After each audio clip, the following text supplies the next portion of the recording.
الحمد لله نحمده ونستعينه ونستغفره ونعوذ بالله من شرور أنفسنا ومن سيئات أعمالنا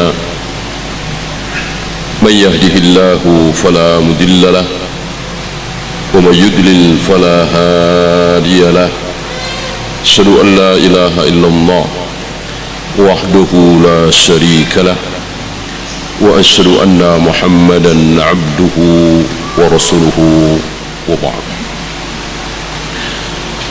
أيها الإخوة,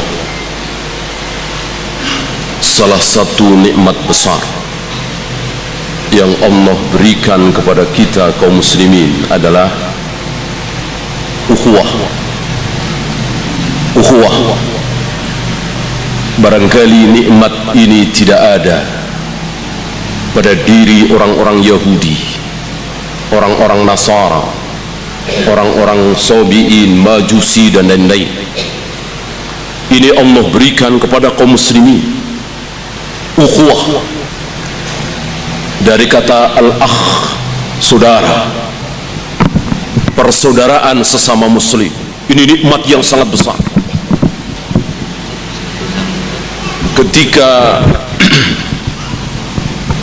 Ketika seseorang tidak saling mengenal, tidak bisa saling berkomunikasi karena beda bahasa, beda warna kulit, tetapi terikat dalam satu ikatan la ilaha illallah. Apa mereka? Saudara. Sebaliknya, ayah dan anak, tetapi beda akidah, beda keyakinan, beda agama, maka tidak saling mewarisi, tidak boleh menjadi wali. Padahal ayah dengan anak. Kita seorang muslim, anak kita non muslim, kita meninggal, berhakkah dia harta waris kita? Al-jawab, tidak berhak. Begitu pula sebaliknya, jika ayah kita non muslim meninggal, berhakkah kita terhadap harta waris ayah kita? Tidak berhak. Antara muslim dengan kafir tidak saling mewarisi. Lihat, ketika Nabi Nuh menyaksikan putranya Kan'an timbul tenggelam, Nabi Nuh bersedih dengan mengatakan, anakku. Apa kata Allah? Innahu laisa min ahli, innahu amalun ghairu salih. Itu bukan keluargamu, itu bukan anakmu, wahai Nuh. Amal dia tidak soleh, kafir dia. Padahal jelas darah daging dia keluar dari rahim istrinya, tapi Allah katakan itu bukan anakmu, itu bukan ahlimu, itu bukan saudara, ukhuwah, tidak ada. Maka wajib kita bersyukur dan kita jaga ukhuwah Islamiyah. Oleh karena itu, ketika ada sesuatu yang menyebabkan ukhuwah itu cedera, jauhi. Wajib kita jauhi. Ketika hal tersebut menyebabkan rasa saling cinta kita menjadi hilang atau berkurang. Apa misalnya? Mengetahui aib masing-masing. Coba saya tahu aib antum, antum tahu aib saya, insya Allah akan berkurang rasa cinta kita, mungkin bisa hilang. Maka ketika saya tidak tahu aib antum, antum tidak tahu aib saya, ini nikmat besar. Maka jika kita mengetahui aib saudara kita, wajib kita sembunyikan. Dan siapapun wajib menyembunyikan aib sesama muslim. Adakah perkecualian? Tidak ada. Hari ini muncul subhat, hari ini ada anggapan ada sekelompok manusia, ada sekelompok profesi yang boleh membeberkan aib sesama muslim. Siapa dia? Wartawan. Jadi seolah kalau titelnya wartawan, pekerjaannya wartawan, dia boleh membeberkan aib manusia, kaum muslimin. Si fulan selingkuh, si fulan korupsi, si fulan menipu, si fulan membunuh, si fulan, boleh wartawan. Wahyu dari mana? Wahyu syaitan. Ya, para wartawan yang menyebarkan aib kaum muslimin, ini menyebabkan cideranya rasa saling mencintai. Lihat, sedih kita, menangis kita, benci kita dengan si A, si B, si C, yang apa, yang selingkuh, yang korupsi, yang menipu, yang berjudi. Karena apa? Karena dibuka aib mereka. Adakah keuntungan kita dengan kita mengetahui si A korupsi, si B selingkuh, si C membunuh? Adakah keuntungan bagi kita? Tidak ada sama sekali. Apa untungnya? Sakit hati, iya. Kecuali aparat, kecuali hakim, jaksa, itu memang tugasnya. Kalau kita apa, apalagi anak ngaji, kita bukan siapa-siapa. Lebih baik kita tidak tahu daripada tahu. Sakit hati kita, sedih dan cedera rasa saling mencintai itu. Ini dia. Maka Nabi alaihi salatu wassalam memberikan cara supaya kita saling mencintai. Cara di sini ada dua macam.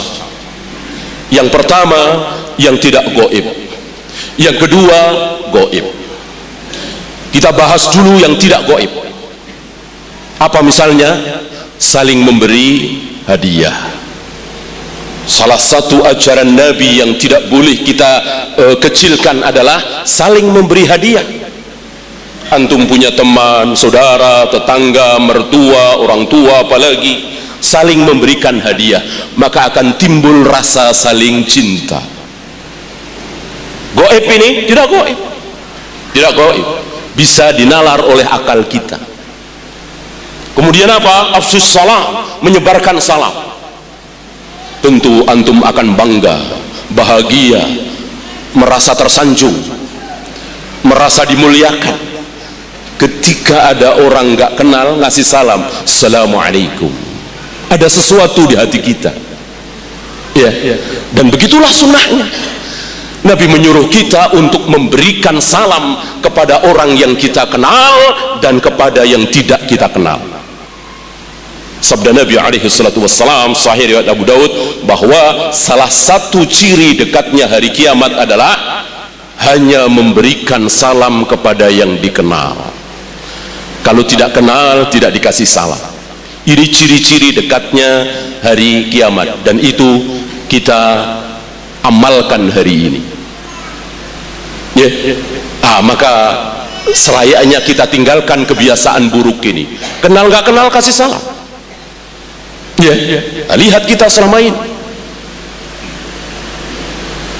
ketemu di depan pintu masjid nggak ada salam, ya. Ketemu di lift nggak ada salam, karena nggak kenal. Kalau kenal dari jauh teriak assalamualaikum. Ini kebiasaan yang tidak baik. Kenal nggak kenal, salam. Negeri kita ini negerinya kaum muslimin. Jangan mau antum terkena subhat bahwa Indonesia ini negara kafir. Hari ini muncul subhat oleh orang-orang khawarij, anak-anak muda yang nggak tahu apa-apa tentang ilmu, menuduh Indonesia ini negara kafir. Maka mereka bom sana, bom sini, dikiranya kafir, suka-suka mereka. Negara kafir itu Amerika, Jerman, Inggris, Prancis, Jepang, itu negara kafir, mayoritas penduduknya kafir. Adapun Indonesia, Malaysia, Mesir, Saudi, apalagi itu negara Islam, negerinya kaum muslimin. Karena negara itu benda mati.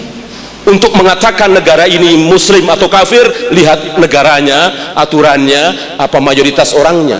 Jawabnya, mayoritas orangnya. Ketika mayoritas kaum muslimin, itulah negara Islam. Maka Indonesia negara Islam, bukan negara kafir. Kalau Indonesia negara kafir, kita wajib Teruskan. Kalau Indonesia ini negara kafir, kita wajib meninggalkan Indonesia. Sabda Nabi sallallahu alaihi wasallam, "Inni bari'um minal muslim ya'ishu bainal kafirin." Aku berlepas diri dari seorang muslim yang hidup di tengah-tengah negara kafir. Nabi berlepas diri. Maka kita hidup di Jepang, Amerika, Jerman, Inggris, Prancis, haram. Mukim di sana, tinggal di sana haram karena mereka negara kafir. Sholat berjamaah susah, sholat Jumat susah, mengumandangkan azan susah. Coba di sini, adakah azan dilarang? Ya, tidak ada yang melarang. Karena pemerintah kita pemerintah kaum muslimin. Jangan mau kita diadu domba oleh anak-anak muda khawarij yang nggak tahu apa-apa itu. Ya. Nabi SAW membedakan negara kafir dengan negara muslim itu dengan menggemanya suara azan. Ketika Nabi mau menyerang satu negeri menjelang subuh, maka ditunggu oleh beliau terdengar azan subuh apa tidak. Kalau tidak terdengar azan subuh, serang, ini negerinya kaum kafir. Kalau terdengar azan subuh, tahan, ini negara Islam, jangan diserang. Lihat, tentu ini tidak ada di Jerman, di Inggris, di Amerika, di Jepang menggema suara azan, tidak ada, tidak boleh. Di kita bebas, maka wajib kita jaga ukhuwah kita sesama muslim. Jangan mudah mengkafirkan sesama muslim. Mentang-mentang tidak berhukum dengan hukum Islam, mentang-mentang tidak ada potong tangan, tidak ada cambuk, bahwa itu sebuah kekurangan, iya, tetapi bukan menyebabkan kafir. Sesuatu yang tidak sempurna tidak otomatis batal. Manusia sempurna adalah kakinya dua, tangannya dua, matanya dua, hidungnya satu. Nah sekarang ada manusia kakinya cuma satu, tangannya cuma satu, masih disebut orang apa bukan? Masih kan? Orang yang tidak sempurna tapi masih disebut manusia. Begitu juga negara Islam. Negara Islam yang sempurna ada potong tangan, cambuk, rejam, kisos, itu yang sempurna. Seperti Saudi misalnya, negeri kita ini tidak menjalankan, berarti kurang sempurna, menjadi negeri kafir? Tidak, masih negeri Islam yang tidak sempurna. Seperti saudara-saudara kita yang kadang sholat, kadang tidak, kadang berjamaah, kadang tidak, kadang puasa, kadang minum khamar. Masih muslim apa sudah kafir? Jawab, masih muslim. Jangan pernah mengkafirkan pelaku dosa besar. Berzina kafir, berjudi kafir, minum khamar kafir, bohong kafir. Ini agamanya, ini akidahnya, ini manhajnya anak-anak muda khawarij yang diperangi dan dibantai oleh Ali bin Abi Thalib, yang Nabi telah sabdakan, yamrukuna minad din kama yamrukus sahmu minar ramiyah. Mereka melesat jauh dari agama ini sebagaimana melesatnya anak panah dari busurnya. Itu anak-anak muda khawarij disabdakan oleh Nabi SAW yang ibadahnya luar biasa. Jidat mereka hitam karena bekas sujud, badan mereka kurus-kurus karena hampir setiap hari berpuasa, wajah mereka pucat-pucat karena hampir setiap malam sholat malam. Tapi kata Nabi, hum kilabu ahlin nar, tapi mereka adalah anjing-anjing penghuni neraka, kata Nabi.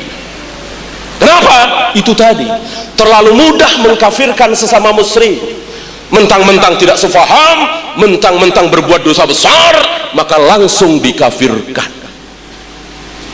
Mereka lupa bahwa wa in ta'ifatani minal mu'minina iqtatalu fa aslihu bainahuma. Lihat firman Allah, jika ada dua kelompok muslim, lihat, dua kelompok muslim saling berbunuh-bunuhan, maka damaikan. Lihat, berbunuh-bunuhan saja dikatakan dua-duanya masih muslim.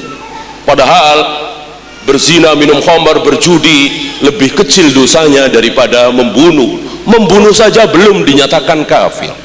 Hati-hati, hari ini marak ini, dan ini mencederai bahkan merusak ukhuwah Islamiyah. Akan saling membenci, dan mereka luar biasa. Dan mereka itu bukan hal yang baru, dimulai di zaman Ali bin Abi Thalib. Awalnya dari zaman Utsman, membesar di zaman Ali bin Abi Thalib, dan dihabisi oleh Ali bin Abi Thalib setelah iqamatul hujjah yang dilakukan oleh Ibnu Abbas. 2/3 dari mereka bertaubat, 1/3 dari mereka keras kepala lalu dihabisi, dibantai oleh Ali bin Abi Thalib. Tinggal kira-kira 11 termasuk di dalamnya Abdullah bin Sabah melarikan diri. Nah, yang 11 ini lalu mendakwahkan keyakinan sesatnya sampai hari ini. Si tersisa bahkan banyak sekali anak-anak muda, dan rata-rata mereka muda, persis seperti sabda Nabi, hudatsaul asnan sufahaul ahlam. Umur mereka masih muda-muda dan pemahaman mereka terhadap Al-Quran buruk sekali, sangat buruk sekali. Saking buruknya, saking jahilnya wanita-wanita mereka di zaman Ali bin Abi Thalib, kalau selesai haid bukan hanya mengkodok puasa, tapi juga mengkodok sholat. Apa enggak jahil sekali? Lihat nenek-nenek kita yang enggak pernah ngaji, ibu-ibu kita yang enggak pernah ngaji, apa mereka mengkodok sholat setelah selesai dari haid? Tidak ada. Mereka, Ali bin Abi Thalib masih hidup, Anas bin Malik masih hidup, Ibnu Mas'ud masih hidup, Abu Hurairah masih hidup, tapi begitu bodohnya, sesatnya, ketika mereka bersih dari haid, mereka mengkodok sholat. Oleh karena itu, ketika ada seorang wanita bertanya kepada Aisyah, ya Ummul Mukminin, apakah wanita yang bersih dari haid harus mengkodok sholatnya? Aisyah langsung balik bertanya, aharuriyatun anti? Apakah engkau seorang haruri? Apakah engkau wanita haruri? Ya, ini wajib diteriakkan oleh para du'a, terutama du'atus salaf. Agar apa? Agar benih-benih khawarij ini yang merusak persatuan Islam, ukhuwah Islamiyah, lenyap di negeri kita. Wabil khusus di Temanggung ini, kita tahu bersembunyi, ya, sudah tertangkap waktu itu, dikedek seterusnya. Tapi kita tidak boleh takut, karena Nabi telah menjamin bahwa mereka pasti binasa. Kullama dhahara minhum qarnun quti', kullama dhahara minhum qarnun quti', kullama dhahara minhum qarnun quti'. Diulang-ulang oleh Nabi bahwa anak-anak muda Khawarij ini sekali mereka muncul, sikat, muncul diserang, muncul disikat, muncul dihabisi. Shadaqa Rasulullah sallallahu alaihi wasallam. Kita saksikan kebenaran sabda Nabi, betapa mereka hancur, binasa, diserang, habiskan. Nanti muncul lagi, habisi lagi, muncul lagi, habisi lagi.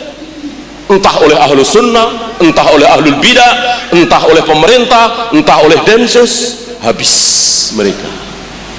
Dan ini janji Nabi sallallahu alaihi wasallam, mereka tidak akan menang, mereka tidak akan punya kekuasaan. Ya, seandainya ada di satu negeri mereka berkuasa, tinggal tunggu saatnya kehancuran mereka. Karena ucapan Nabi gak mungkin omong kosong. Ya, karena mereka ini jauh dari keadilan. Mereka ini jauh dari keadilan. Bayangkan, ada orang sholat, ada orang puasa, berjamaah di masjid, berbakti kepada orang tuanya, ibunya, sekali minum khamar, kafir, kekal di neraka. Ini kan zalim sekali. Mana ada manusia yang tidak punya aib? Mana ada manusia yang pernah berbuat dosa? Manusia bukan malaikat. Ya, ini zalim sekali, jauh dari keadilan. Dan Allah telah berjanji lewat lisan Nabi bahwa Allah tidak akan memberikan kekuasaan, Allah tidak akan memberikan kesejahteraan kepada kaum yang zalim. Ketika satu negeri kafir tapi adil, artinya jujur, amanah, taat peraturan, Allah berikan kesejahteraan. Ketika satu negeri muslim tapi tidak adil, bohong, dusta, melanggar peraturan, lampu merah diterjang, trotoar diubah, jual 1 kilo padahal cuma 9 on. Kalau ini terjadi, maka azab Allah akan turun. Allah akan berikan musibah demi musibah. Oleh karena itu para aimah menasihati, jika kalian menerima musibah demi musibah dan dipimpin oleh seorang raja, seorang pemimpin, seorang khalifah yang zalim, maka bertaubatlah kalian wahai para rakyat. Sadarlah kalian wahai para rakyat, mohon ampunlah, beristighfarlah kepada Allah wahai para rakyat. Lihat, para ulama jeli. Jadi jangan hanya menyalahkan pemimpin, presiden kita, raja kita, khalifah kita. Lihat diri kita, apakah sudah baik? Lihat diri kita. Kan ayatnya jelas bahwa Allah tidak akan merubah nasib satu kaum. Innallaha la yughayyiru ma biqaumin hatta yughayyiru ma bi anfusihim. Bukan ma bi hukamihim. Allah akan merubah nasib satu kaum kecuali kaum itu sendiri yang apa? Yang merubah diri mereka. Lihat, ayat ini tidak berbunyi merubah pemimpin mereka, tidak. Jadi yang mesti dirubah itu siapa? Kita. Rubah diri kita. Yang maksiat rubah menjadi taat, yang syirik rubah menjadi tauhid, yang buruk rubah menjadi baik, yang suka tipu-tipu rubah menjadi jujur. Maka Allah akan berikan kebaikan. Kita selama ini menuntut, sementara diri kita tidak pernah merasa dituntut. Maka akan menjadi rusak ukhuwah itu, ya kan? Ini dia. Yang kedua, yang menyebabkan ukhuwah itu semakin erat, yang gaib, yang akal kita tidak bisa menalar. Apa dia? Menempelkan telapak tangan kita ke telapak tangan saudara kita, salaman. Barangkali nalar kita tidak bisa berpikir apa hubungannya menempelkan telapak tangan dengan telapak saudara kita, salaman, menyebabkan saling mencintai. Itulah yang saya maksud. Taati Nabi, bahwa dengan bersalaman maka akan erat ukhuwah itu. Walaupun barangkali kita tidak bisa mencerna dengan akal kita. Kemudian apa? Lurus dan rapat di dalam shaf salat. Sebagaimana sabda Nabi sallallahu alaihi wasallam, luruskan, rapatkan. Kalau tidak, fatakhtalifu qulubukum. Hati kalian akan bercerai-berai. Kita saksikan kebenaran sabda Nabi. Ketika kaum muslimin saling hasad, saling hasud, saling caci, saling maki, saling menyalahkan, mari kita lihat shaf salat mereka. Ternyata tidak lurus, tidak rapat sebagaimana para sahabat. Sahabat luar biasa. Ketika Nabi mengatakan sawwa tadilu rasul la takhtalifu, maka para sahabat mengatakan nalzimu qadamana bi qadami sahibina wa mankibana bi mankibi sahibina. Kami langsung lekatkan, kami tempelkan mata kaki kami dengan mata kaki saudara kami, pundak kami dengan pundak saudara kami. Sabda Nabi sallallahu alaihi wasallam difahami oleh para sahabat seperti itu. Bahkan Umar dengan pelepah kurmanya ketika mengatur saf agar lurus dan rapat. Salat subuh terakhir yang dilakukan oleh Umar, diimami oleh Umar, yang dari salat subuh itu Umar ditusuk dari belakang oleh seorang majusi, Abu Lu'lu', budak dari Mughirah bin Syu'bah. Itu diawali, ini kisah ini kan diceritakan oleh Maimun, murid dari Ibnu Abbas. Maimun mengatakan jarak antara aku dengan Umar hanya satu shaf, Ibnu Abbas. Tidak ada yang menghalangiku untuk berada di shaf pertama kecuali pelepah kurma yang dibawa oleh Umar. Maimun masih kecil, remaja mungkin 10, 11, 12 tahun, takut melihat pelepahnya Umar. Dipakai untuk apa? Untuk meluruskan dan merapatkan. Rasul memegang pundak-pundak. Ini sunnah yang satu ini sering dilalaikan oleh sebagian kaum muslimin, oleh para imam, tanpa mengatur jamaah langsung Allahu Akbar. Padahal Nabi memegang pundak-pundak para sahabat. Agar apa? Agar lurus dan rapat. Jika lurus dan rapat ini, maka dijamin ukhuwah Islamiyah akan timbul. Apa ini? Gaib. Akal kita tidak bisa mencerna. Apa hubungannya? Apa hubungannya?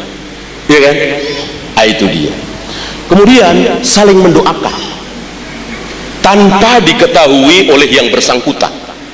Salah satu doa yang sangat didengar oleh Allah adalah doa baik yang tidak diketahui oleh yang bersangkutan. Antum fulan terlilit hutang, saya tahu, tanpa sepengetahuan antum saya doakan antum, ya Allah, jadikanlah si fulan lepas dari lilitan hutang, berikanlah rizki kepada si fulan agar bisa membayar hutang. Ini doa yang sangat disukai oleh Allah, doa kita kepada sesama muslim tanpa diketahui oleh yang bersangkutan. Nah, kita hidupkan sunnah ini. Jangan doa itu basa-basi.